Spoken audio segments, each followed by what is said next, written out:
Le présent module poursuit plusieurs objectifs. Il vise à savoir choisir la forme sociale adaptée en cas de création d'entreprise, à comprendre les spécificités des principales formes de société, à savoir maîtriser l'opération juridique de cession sur le plan juridique en cas d'acquisition d'une société, à comprendre l'ouverture du capital d'une société, et enfin, il vise aussi à connaître les utilités d'une holding. Le module précédent était centré sur les acteurs de la gouvernance.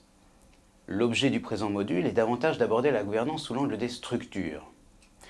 La société, en effet, est la principale incarnation de l'entreprise et sa seule manière d'agir juridiquement.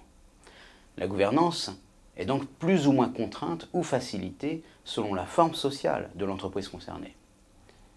La plupart des formes sociales ont leurs atouts et leurs inconvénients. La connaissance des spécificités des principales formes de société permet de les choisir de manière optimale.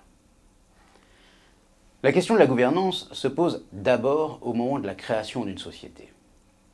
Le mode de gouvernance, la responsabilité encourue, les compétences des différents organes de la société, les rapports entre les associés, la confiance inspirée aux tiers, tous ces éléments, parmi d'autres, sont fonction de la forme sociale choisie. La plupart des formes sociales ont leurs atouts et leurs inconvénients. La diversité des formes sociales répond à la diversité des finalités recherchées.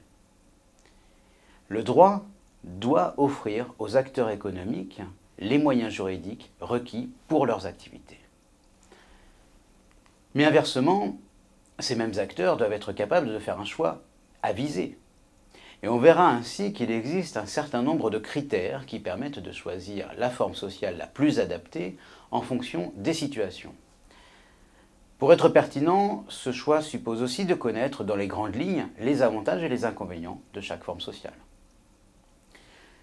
La question de la gouvernance se pose aussi au moment d'acquérir une société. Par définition, c'est un changement de contrôle, et donc un bouleversement de la gouvernance. Il importe donc de connaître les grandes lignes des opérations de cession d'entreprise. Ces opérations sont très fréquentes et très complexes. Elles recèlent ainsi de nombreux pièges dont il faut être averti et dont il faut savoir aussi se prémunir. On étudiera notamment les très importantes garanties dont ces opérations font l'objet. Par ailleurs, la question de la gouvernance est renouvelée lorsque la société, quittant la sphère d'un financement privé, fait appel à l'épargne publique. Cette ouverture du capital est généralement très utile et permet de changer de dimension. Mais ce choix est-il toujours pertinent ? Bien, on apportera des éléments de réponse en indiquant l'intérêt de devenir une société cotée, mais aussi les contraintes qui en résultent et dont il faut avoir bien conscience. Enfin, la question de la gouvernance peut se poser à un niveau supérieur à celui d'une simple société. Et nous achèverons ce module par une étude des holdings.